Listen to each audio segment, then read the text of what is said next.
हमारे धर्म गुरुओं ने हमें बताया है कि आप जैसा कर्म कर रहे हो ना, वैसा फल आपको भुगतने को रेडी रहना पड़ेगा।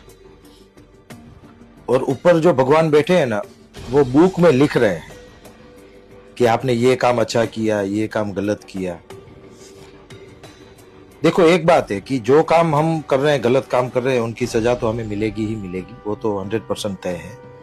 लेकिन ये बुक वाला जो मामला है ना, वो थोड़ा समझ में नहीं आ रहा है। अगर वो बुक वाला मामला जो सही होता, तो हमारे जो अवतारी पुरुष है ना, उनकी बुक इतनी भर चुकी है, इतनी भर चुकी है कि अगर ये बुक वाला मामला सही हो तो उनको 100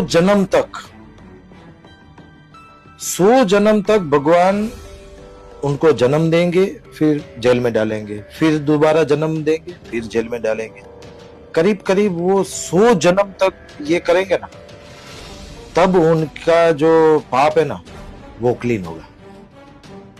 इतना देश को बर्बाद किया है, इतना देश को बर्बाद किया है, लिमिट से, मतलब टू मच लिमिट से ऊपर है।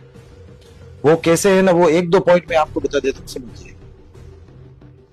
कोई भी देश को अगर बर्बाद करना है ना, तो पहले उनका एजुकेशन सिस्टम को बर्बाद कर दीजिए। गवर्नमेंट एजुकेशन वैसे भी उनको देना होता है, वो हमारा अधिकार है। फिर भी यहाँ पर गुजरात सरकार ने शुरुआत की। जैसे 2001 के बाद गुजरात में है ना, गवर्नमेंट जो प्राथमिक एजुकेशन होता है ना, वो धीरे धीरे कर करके बंद हो गए। और जितने भी हमारे यहाँ के विधायक होते हैं ना, वो खुद की इंग्लिश मीडियम स्कूल खुद की चालू करना स्टार्ट कर दिए। तो करीब करीब गुजरात में जितने भी विधायक है ना, उनके 80% विधायक की इंग्लिश मीडियम स्कूल है खुद की। और कहीं ना कहीं हॉस्पिटल में उनकी पार्टनरशिप है। तो जो चीज हमारे कोई भी देश के जो लोग होते हैं ना, उनका एक अधिकार होता है, एजुकेशन एंड मेडिकल, वो सरकार को उनको देना ही पड़ता है, क्योंकि वो हमारा अधिकार है। हम टैक्स भर रहे हैं, जीएसटी भर रहे हैं, तो उनके सामने ये चीज हमें मिलती है।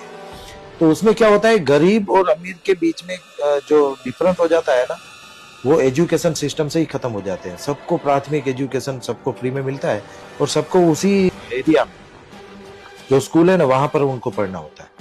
तो सब लोग साथ में ही पढ़ते हैं, सब एक दूसरे को मिलते हैं, एक दूसरे का दोस्त बनते हैं।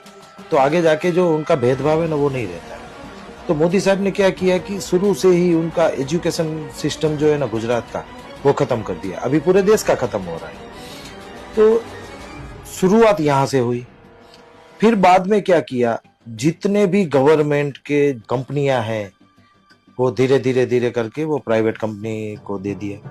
तो उसमें क्या है कि गवर्नमेंट की जो जिम्मेवारी थी ना, वो एकदम से खत्म करते जा रहे हैं। और वो खुद क्या कर रहे हैं, वो बीजेपी के बड़ा प्रधान है, भारत के प्राइम मिनिस्टर नहीं है वो बीजेपी के प्राइम मिनिस्टर।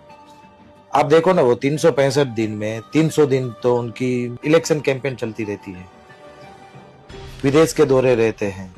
ठीक है, चलो विदेश के दौरे तो प्राइम मिनिस्टर को करना होता है, लेकिन ये जो बीजेपी के जो इलेक्शन कैंपेन होता है, वो प्राइम मिनिस्टर का काम थोड़ी है। वो तो बीजेपी के कोई भी जो पार्टी रहती है, उनके जो प्रेसिडेंट होते हैं ना, उनका काम होता है।